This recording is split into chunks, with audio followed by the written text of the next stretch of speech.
감동적인 찬양을 주님 기뻐 받으신 줄로 믿습니다. 네, 천사들의 찬양 같아요.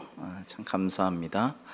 오늘도 하나님께서 우리 모두에게 주님의 한없는 은혜와 주님의 평화가 넘치도록 인도하시기를 주님의 이름으로 축복합니다. 사순절은 주님의 고난과 죽으심을 생각하며 경건하게 보내야 될 절기죠. 그러면은 어떤 것이 참된 경건인가를 생각해 봅니다. 성경은 참된 경건이란 말을 절제하고 스스로 속이지 않는 것이라고 오늘 말씀하십니다. 26절에 보시면 누구든지 스스로 경건하다 생각하며 자기 혀를 재갈 물리지 아니하고 자기 마음을 속이면 이 사람의 경건은 헛것이라고 하셨습니다. 본문의 앞선 말씀에서도 이렇게 말씀하셨거든요. 우리 야고보서 1장 19절 이하를 같이 한번 읽어볼까요? 시작. 내 사랑하는 형제들아 너희가 알지니 사람마다 듣기는 속히 하고 말하기는 더디하며 성내기도 더디하라. 사람이 성내는 것이 하나님의 의를 이루지 못함이라. 너희는 말씀을 행하는 자가 되고 듣기만 하여 자신을 속이는 자가 되지 말라. 아멘. 이러한 말씀을 주시고 오늘 본문에서 또다시 강조하신 말씀이에요. 혀를 잘 제어하고 함부로 화내지 말고 하나님의 의를 가리우지 않도록 특히 남뿐만 아니라 자기 자신도 속이지 말라고 말씀을 하십니다.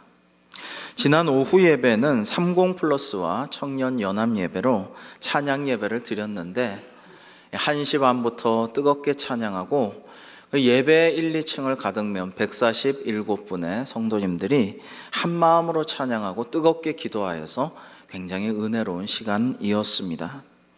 우리 제이톤스를 비롯한 30플러스와 청년 여러분들 준비 많이 하고 기도 많이 하였는데 참 감사하고 또 동참해 주신 여러분과 기도해 주신 모든 분들께도 감사합니다.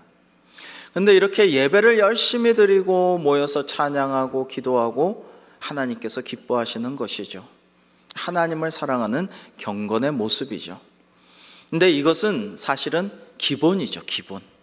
아주 기본이고 하나님께 예배하고 경배하고 찬송하고 기도하고 말씀 듣고 이거는 기본 중에 기본이고 여러분 이 외에 또 하나님이 기뻐하시는 경건의 모습이 있다라는 것입니다. 그것은 말씀을 듣기만 하고 행하지 않는 것은 아니고요. 말씀을 들었으면 행해야 하는데 하나님의 말씀 중에 아주 중요한 부분이 하나님을 사랑하고 그와 마찬가지로 내 이웃을 네 몸처럼 사랑하라. 이게 하나님의 말씀이거든요. 이걸 좀 실천해라. 그게 참된 경건이다라고 주님께서는 예언자들을 통해서 주님을 통해서 사도들을 통해서 계속해서 우리에게 말씀하고 계시는 것입니다. 그러므로 하나님 보시기에 정결하고 더러움이 없는 경건이란 즉 참된 경건이란 이러한 것입니다. 우리 27절 말씀을 같이 읽겠습니다. 시작. 하나님 아버지 앞에서 정결하고 더러움이 없는 경건은 곧 고아와 과부를 그 환난 중에 돌보고 또 자기를 지켜 새 속에 물들지 아니하는 그것이라. 아멘. 우리는 올해 자기를 지켜 새 속에 물들지 않기 위해서 말씀을 나누고 예배하고 있습니다. 또 기도하고 있죠. 세속주의가 너무나도 강력하게 우리를 도전을 하고 있어서 교회 다니는 사람들도 지금 세속주의에 많이 빠져 있죠. 이제 다음에 말씀드리겠습니다만은 종교를 믿지 않는 비종교 인구가 지금 급증하고 있습니다. 교회 다니다가 교회 안 나오는 사람들이 너무나 많아지고 있다라는 것입니다. 세속주의죠. 물질 만능주의, 이기주의, 포스트 모더니즘 등 세속적인 가치관에서 복음적 신앙적 가치관으로 우리가 바뀌어야 된다라는 말씀을 나누고 있습니다. 그리고 이와 함께 참된 경건이란 어려운 때이지만 더 어려운 이웃을 위해 돕고 관심을 가지고 기도하고 뭐라도 물질을 내어놓는 것이 참된 경건이라고 말씀하시는 것입니다. 이 어려운 때 얼마나 다들 힘드십니까? 그럼에도 불구하고 열심히 도와주셔서 우리 교회가 튀르키예와 시리아 강진 구호를 위해 786만 6천 원을 보냈습니다. 참으로 감사하고요. 주중에 캄보디아 어린이들 위해서, 학생들을 위해서 2차 책 우송도 잘했습니다. 청년회가 지난번 은혜롭게 했던 연탄 봉사를 금주 토요일 다시 하게 되는데 많은 분들이 동참도 하고 또 기부도 해주셔서 참 감사합니다. 앞으로 우리는 이런 사역을 계속해 나갈 것입니다. 봉사부도 어려운 우리 성도와 이웃을 찾아서 지금 돕는 일을 살펴가면서 하고 있는데요. 왜 이런 일을 계속해야 하느냐?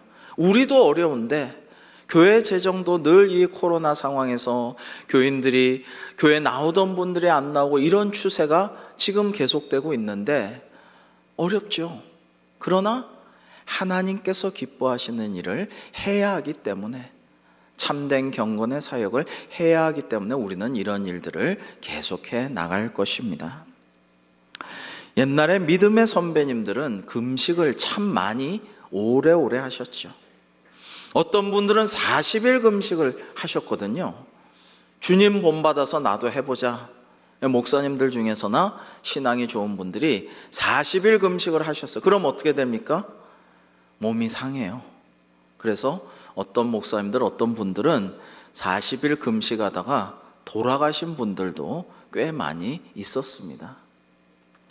그런 분들을 참 존경하고 그 신앙과 열정과 정성이 대단하다고 생각하고 참 훌륭하신 분이라고 생각을 합니다. 그런데 주님께서 40일 금식을 하셨지만 그것을 그리스도를 본받아 하시겠다는 마음은 좋지만요, 참된 금식, 하나님께서 기뻐하시는 금식이 뭔가 딱 나와 있어요. 그런 금식이 무엇인가? 구약에서 말하는 참된 금식, 진짜 경건이 이러한 것입니다. 우리 이사야 58장 6절과 7절을 같이 한번 읽어보시겠습니다. 시작. 내가 기뻐하는 금식은 흉악의 결박을 풀어주며 멍에의 줄을 끌어주며 압제당하는 자를 자유하게 하며 모든 멍에를 꺾는 것이 아니겠느냐. 또 줄인 자에게 내 양식을 나누어주며 유리하는 빈민을 집에 들이며 헐벗은 자를 보면 입히고 또 내 골육을 피하여 스스로 숨지 아니한 것이 아니겠느냐. 아멘. 하나님께서 기뻐하시는 금식, 주님 보시기에 진정한 경건의 모습은 이러한 것이라는 거예요. 어려운 사람을 외면치 말고, 아까도 우리가 찬양했습니다마는 이 굶주린 사람들 보면은 불쌍히 여기고 주님 닮은 긍휼의 마음으로 바라볼 수 있어야 되고, 또 몸을 더웁게 하라, 따뜻하게 해야 좋다, 좋은 옷 사서 입어라, 배불리 먹어라, 영양을 보충해라, 말만 할 게 아니라 무언가 도움을 줄 알아야 그게 참된 경건이라는 거예요. 억울해서 피눈물 흘리고 너무나도 그 한을 신원하지 못해서 고통하면서 내가 살면서 이렇게 억울한 때가 없었다, 이런 사람들을 그냥 두지 말고 위로하고 기도하고 힘이 되어줄 수가 있어야 한다라는 것입니다. 여러분, 공감 능력이 없는 사람이 사이코패스, 소시오패스, 이런 사람들이 연쇄살인을 저지르고 엄청난 죄들을 저지르죠. 근데 막 미워하고 증오해서 연쇄살인을 하는 게 아니고요, 공감 능력이 없어서 그래요. 아픔과 고통과 두려움에 공감하지 못하니까 그냥 하는 거예요, 쭉. 여러분, 이렇게 어려운 일을 도울 수 있는 사람이 참된 경건을 행하는 자이고, 이러한 자에게 하나님께서는 놀라운 축복을 내려주신다라는 것입니다. 우리 8절부터 11절까지 이사야 말씀을 한번 교독해 보겠습니다. 그리하면 내 빛이 새벽같이 비칠 것이며 내 치유가 급속할 것이며 내 공의가 내 앞에 행하고 여호와의 영광이 내 뒤에 호위하리니 내가 부를 때에는 나 여호와가 응답하겠고 내가 부르짖을 때에는 내가 여기 있나이다 하리라. 만일 내가 너희 중에서 멍에와 손가락질과 허망한 말을 제하여 버리고 줄인 자에게 내 심정이 동하며 괴로워하는 자의 심정을 만족하게 하면 내 빛이 흑암 중에서 떠올라 내 어둠이 낮과 같이 될 것이며 여호와가 너를 항상 인도하여 메마른 곳에서도 내 영혼을 만족하게 하며 내 뼈를 견고하게 하리니 너는 물된 동산 같겠고 물이 끊어지지 아니하는 샘 같을 것이라. 아멘. 이따가 우리 결단의 찬양으로 마칠 때 물된 동산을 부를 텐데요.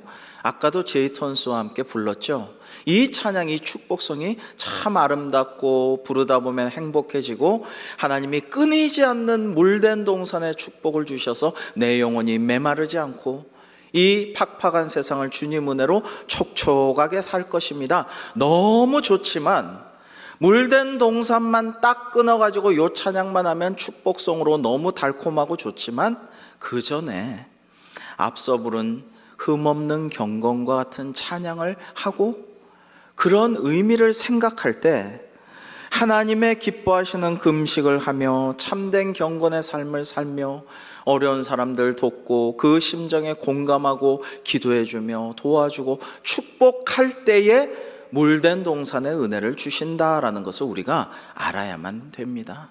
그거를 알고 물된 동산의 축복을 나눠야 하는 것이죠. 나아가 하나님께서는 우리에게 주신 이 너무나도 은혜로운 축복의 말씀뿐만 아니라 우리 자손들까지도, 경건한 이의 자손들까지도 이렇게 축복해 주십니다. 우리 12절 말씀을 같이 읽겠습니다. 시작.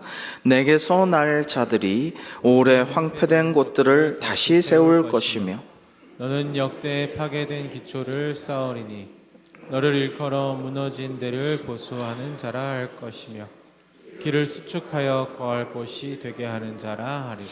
아멘. 그렇습니다. 하나님께서는 이 모든 놀랍고도 기적적이고 너무나도 섬세하고 너무나도 또 장엄한 모든 축복을 자손 천대까지 내려주실 수 있는 전능자임을 믿으시기를 바랍니다. 여러분, 이런 하나님, 축복의 약속을 이루어 주실 하나님, 전능자 하나님을 믿고 우리가 기도해야 하고요. 또 이런 하나님을 기쁘게 해드려야겠죠. 그래야 복을 받으니까요. 하나님을 사랑할 뿐만 아니라 이웃을 사랑할 줄 알아야 진짜 경건한 사람이다라는 것입니다. 제가 가만 생각해 보니까요, 제가 가지고 있는 것 중에 좀 그럴듯하고 좀 괜찮다 싶은 거는 선물 받은 것이나 빌린 것들이더라고요. 제가 산 건 하나도 없어요. 선물 받았거나 다 빌린 거예요. 물질만 그런 것도 아니고요. 생각해보면 아내도 내게 아니고 뭐 너는 내 거다 뭐 연애하면서 이런 말도 하지만 사실 하나님 것인데 선물 받은 거죠. 자식도 내게 아니에요. 내 마음대로 될 수도 없고 되지도 않고 강요해서도 안 되죠. 하나님의 선물입니다. 여러분, 이렇게 생각하면 건강도 내 것이 아니고요, 선물 받은 것이고 하나님이 역사하시면 기적을 베푸사 아픈 것도 낫게 하여 주실 줄로 믿습니다. 여러분, 그러니까요, 우리가 돈도 지식도 다 빌린 건데 잃어버리기도 하고 잊어버리기도 합니다. 그래서 저는 어릴 때부터 책을 좋아해서 책을 사가지고 예쁘게 이렇게 보면서 이렇게 꽂아놓고 좋아했는데 요즘은 책을 잘 안 사요.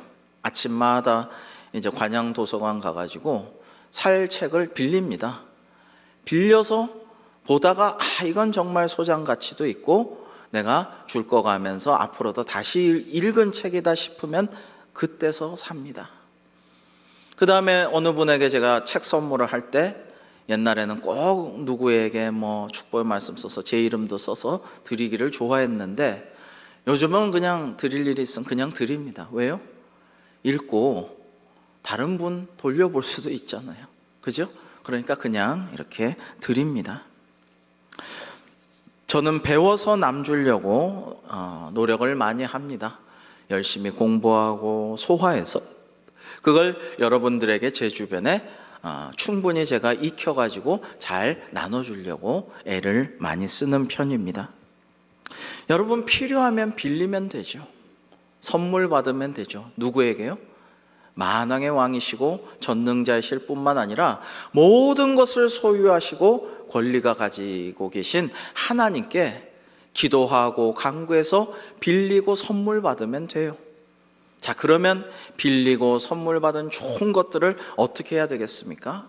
나누고 베풀고 함께 쓰고 이렇게 해야죠.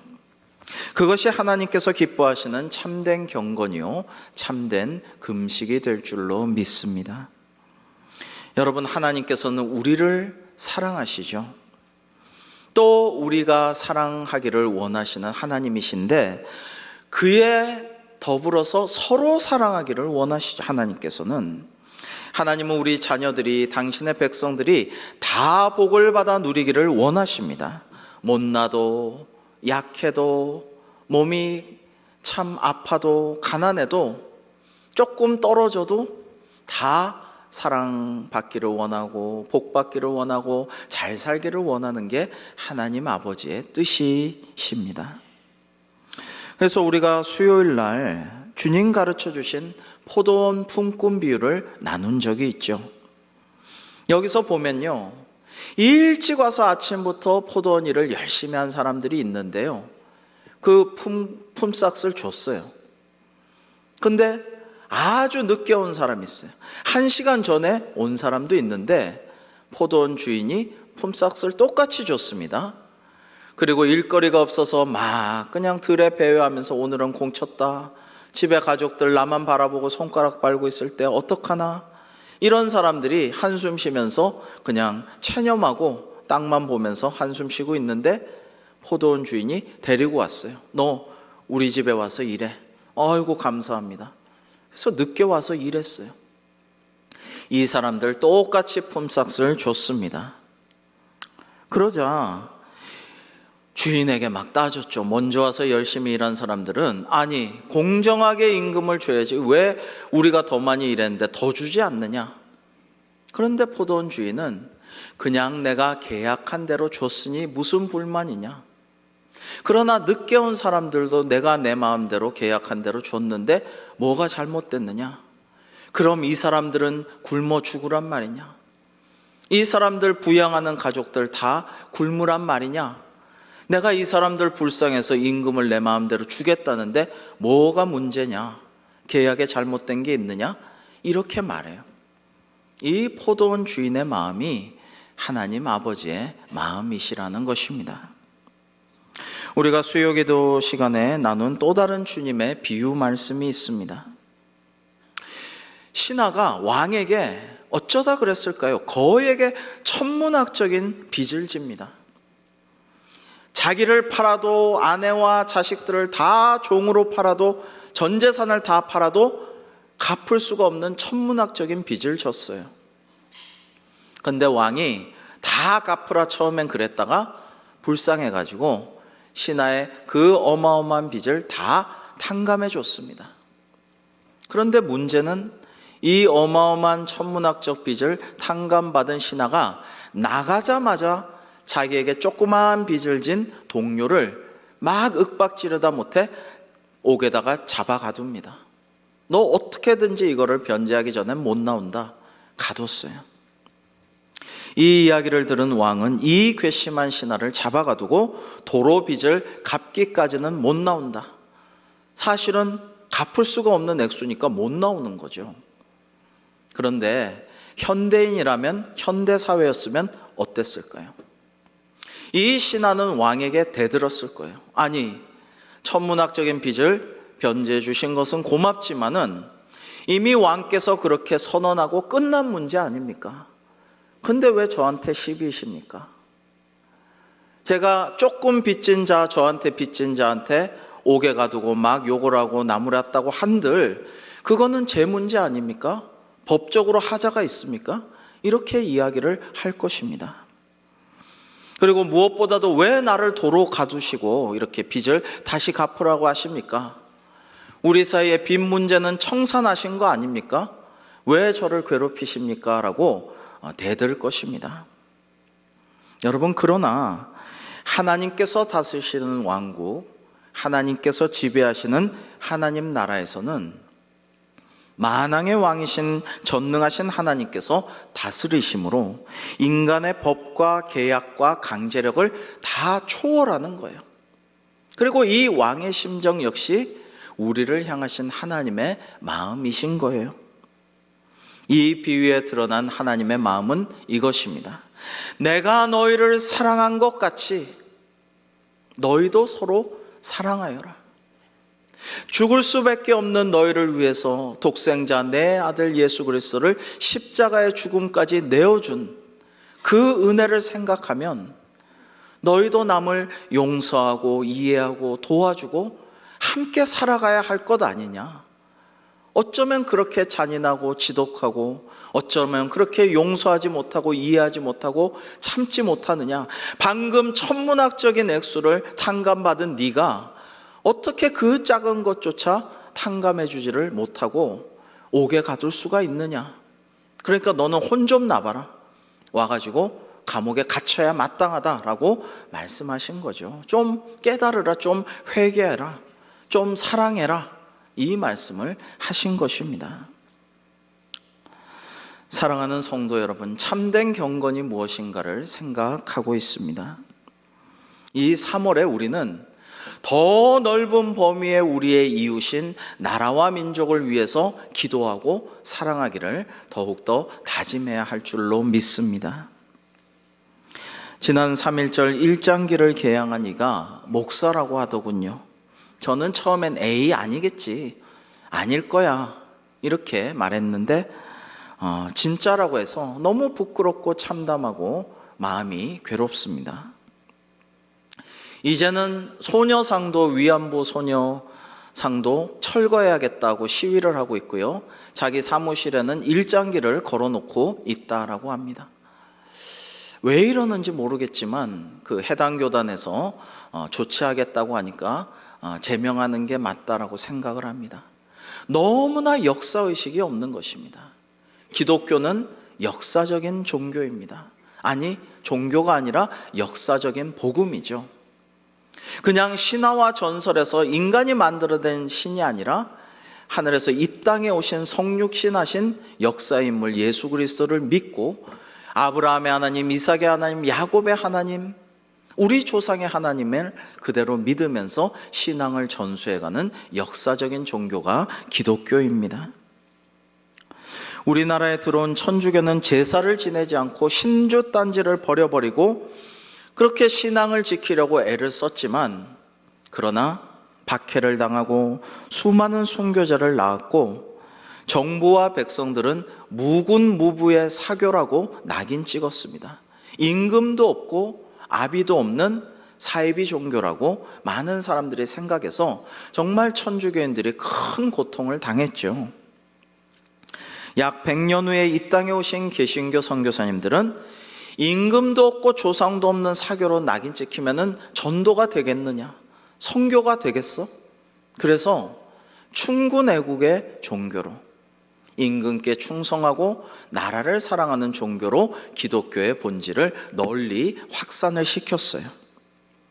실제로 사도 바울 역시 동족을 위해서는 자기가 희생될지라도 우리 유대인들을, 저 주님을 괴롭히고 못 박은 우리 동족들을 구원하기 원한다라고 간절히 고백한 적이 있죠. 우리 로마서 9장 3절을 같이 한번 읽어보실까요? 시작.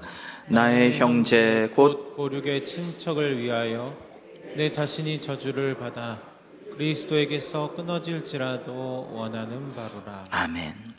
이런 마음으로 기독교라는 것은 정말 애국애족의 종교다라는 것을 널리 반포했어요. 그래서 우리 선교사님들, 목사님들, 장로님들, 교회 성도님들은 모이기만 하면 나라 사랑에 힘썼습니다. 고종 황제의 탄신일을 축하하고 기도하고 애국가를 부르며 찬송가를 함께 불렀습니다. 성탄절에도 한국교회는 고종 황제의 건강을 빌며 나라가 평안하기를 기도하였습니다. 오늘날의 시각으로 보면 이상하게 여겨지고 너무 정치적이 아닌가 오해할 수 있지만, 당시에는 온 세계 제국 열강이 우리나라를 삼키려 하고, 고종은 암살의 위험에 시달리고, 여러 가지로 나라가 불안하고 평화가 없는 이러한 상황에서 정말 교회가 나라를 사랑하는 마음으로 그렇게 힘써 행하였던 것입니다. 미국에서 의학 박사 학위를 취득하고 미국 시민의 자격으로 귀국한 서재필 박사님은 아펜젤러 선교사님을 비롯한 많은 선교사님들과 또 한국교회 성도들과 함께 기도하며 독립신문을 창간했고 독립협회를 만들었으며 서대문에 독립문을 세웠습니다. 청나라 사신을 영접하던 사대주의의 상징 영음문 대신에 독립문을 세울 때 독립문 정면에는 양쪽에 태극기를 새겨 넣었습니다. 여러분이 보시면요, 한자가 아니죠. 한글로 독립문이라고 선명하게 새겨진 좌우에 태극기를 새겨 넣었습니다. 원래는 이 태극기의 모습이 이 건공감리 진한 검정과 하얀색, 그 다음에 청과 혹의 태극 무늬가 선명하였는데, 일제가 이게 너무 독립문 태극기 보기 싫다 그래서 강력한 살수차를 동원해서 물을 쏘아가지고 물대포로 태극기의 빛깔, 색깔을 다 지워버렸어요. 그렇게 하였습니다. 독립문 정초식에는 대한독립협회와 애국자들과 한국교회 수많은 성도들이 와서 함께 예배하고, 선교사님들이 기도와 말씀을 전하고 성도들이 다 함께 찬양하고 애국가를 불렀습니다. 여러분, 전국의 교회들은 우리나라 역사에서 계속해서 태극기를 개양하고 옆에는 십자기를 달았습니다. 여러분, 여기 보시면 태극기들이 나부끼는 왼쪽에 계속 그 사진을 보여주시죠. 앞에 사진. 네, 여기 십자기가 선명하게 보이죠. 이거를 성조지의 십자가라고도 하는데요, 단순한 이 십자기를 개양하면서 언제나 태극기와 십자기를 같이 나부끼는 것을 참 우리 교인들은 예전부터 좋아했어요. 이렇게 교차 개양하기도 하고요, 교회에서, 학교에서 여러 가지 일들을 할 때, 야외에 나갈 때, 집회할 때, 집에서 가정예배를 드릴 때 태극기를 사랑하고 십자기와 함께 흔들고 사랑하는 마음으로 나라와 민족을 위해 기도하곤 하였습니다. 여러분, 동양의 고전지에서인 예기, 예운편에는 우리 민족 정신사에 도도히 흐르는 대동사상을 이렇게 설명합니다. 대도가 행해지는 세계에서는 천하가 천하 사람들에게 공유된다. 현명한 자를 등용하고 능력 있는 자가 정치에 참여해 신의를 가르치고 화목함을 이루기 때문에 모든 사람들은 자기 부모만이 아닌 남의 부모도 사랑하며 자기 자식뿐 아니라 남의 자식에게도 자유롭게 된다. 나이 든 사람들이 그 삶을 편안히 마치고 젊은이들은 재주와 능력을 펼칠 수가 있으며 어린이들은 안전하게 자라날 수 있고 혼자 남겨진 남편, 부인, 고아, 자식 없는 노인, 병든 자들이 모두 부양되며 남자들은 모두 각기 자신의 본분을 다하고 여자들은 돌아갈 곳이 있게 한다. 물건은 아무 곳에 두더라도 아무도 가지려 하지 않으며 사회적으로 책임져야 할 일들은 스스로 하려 하지만 반드시 자기만 할 수 있다고 생각하지는 않는다. 이 때문에 음모를 꾸미거나 간사한 모의가 일어나지 않고 도둑이나 폭력배들이 횡행하지 않는다. 그러므로 집집마다 문을 열어놓고 닫지 않으니 이러한 사회를 일컬어 대동세상이라 한다라고 했는데요, 이게 수천 년 동방 사람들의 꿈이거든요. 이러한 꿈이 태극기에 담겨 있어요. 음과 양은 서로 다르지만 그들이 태극 안에서 조화하고 화해하고 상생하며 평화를 함께 이루어가는 세상의 꿈이 태극기에는 담겨 있습니다. 한국교회는 이 태극기를 사랑하며 언제나 태극기를 나부끼곤 하였습니다. 특히 태극기를 흔들며 3.1 독립만세운동을 주도하고 이후 일제의 잔인한 보복에 민족의 고난의 십자가를 모든 나라와 민족을 대신해서 한국교회와 성도가 오롯이 졌거든요. 감당했거든요. 그러면서 우리나라 사람들은 더 이상 기독교를 외래 종교로 보지 아니하고 우리 민족을 사랑하는 종교구나 해서 민족 종교라고 불렀습니다. 세계 신학계와 세계 교회사계는 유례 없이, 세계 교회사와 역사에 유례 없이 한국 교회를 민족교회라고 부르고 존경하고 있습니다. 그런 아름다운 전통이 요즘에 많이 희석되고 사람들이 그런 존경의 눈을 바라보지 않음이 너무나도 부끄럽고 안타까운 일이 아닐 수가 없습니다. 일제는 태극기를 싫어하고 교회를 자신들의 최고의 원수요 대적이라고 생각했습니다. 교회야말로 일제와 천황에게 가장 걸림돌이 된다라고 역사에 많이 그들의 기록이 남아 있습니다. 왜냐하면 나라를 사랑하고 태극기를 흔들고 태극기를 나눠주고 나라와 민족을 위해 늘 기도했기에 또 신사참배에 반대하는 이 한국의 많은 목회자들과 장로님들이 정말 크나큰 위해 요소다라고 그들은 고백하였었습니다. 그래서 태극기를 달지 못하게 하였지만은, 그리고 제암리 교회 학살과 방어와 같은 끔찍한 만행을 교인들에게 교회에 수없이 저질렀지만, 해외로 나간 우리 동포들은 만주, 중국, 하와이, 멕시코, 미국 등지에서 제외 동포들은 교회에서 모여서 예배하면서 태극기를 걸고 태극기를 나눠주고 예배하고 교제하며 나라와 민족을 위해 기도하곤 하였습니다.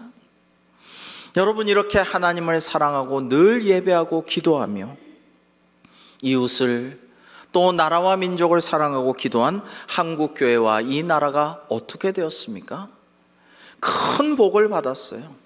그래서 이 나라가 인류 역사상 유례없는 기적을 맛보게 되었고 부강하고 안전하고 문화강국이 되는 축복을 받아 누리게 되었습니다. 그러나 아직도 이 나라 이 민족에겐 수많은 과제들이 남아 있습니다. 아까 얘기의 대동세상의 꿈이 어떤 것들은 하나님의 은혜로 이 땅에 실현된 것도 있어요. 물건 있으면 안 집어가는 나라가 우리나라밖에 없는 그런 세상이 되었고 부강하게 되었죠. 그러나 다른 한편으로는 이루지 못한 꿈들도 아직 많이 남아 있습니다. 이 땅에 하나님 나라가 완성되지 못했기 때문이죠. 사랑하는 성도 여러분, 더욱더 뜨겁게 하나님을 사랑하고 이웃을 내 몸처럼 사랑하려고 어렵지만 노력하며 더 큰 이웃인 나라와 민족을 더 사랑하고 기도하여서 물된 동산같이 끊이지 않는 은혜가 가득하며 자손 천대까지 은혜와 복을 받아 누리는 우리 대광교회와 한국교회, 이 나라 이 민족이 되기를 주님의 이름으로 축복합니다. 기도하겠습니다. 하나님 아버지, 이스라엘이여 너는 행복한 사람이로다. 여호와의 구원을 너같이 얻은 백성이 누구냐 하셨는데, 저희 한국교회 성도들이 하나님을 너무나도 사랑하고 예배에 힘쓰며 어려운 이웃을 돌보는 일에 교회가 앞장서며 참된 경건의 길을 걷고자 노력하며 나라와 민족을 위해 뜨겁게 기도한 결과 한국교회와 대한민국은 말할 수 없이 크신 축복과 은혜를 받아 누리게 되었습니다. 그러나 아직도 수많은 과제가 있사오니 주님께서 역사하시고 성령께서 인도하여 주셔서 저희가 참된 경건의 생활을 함으로 물된 동산 같은 은혜를 누리며 자손 천대까지 복을 받게 하여 주시옵소서. 예수님의 이름으로 기도하옵나이다. 아멘.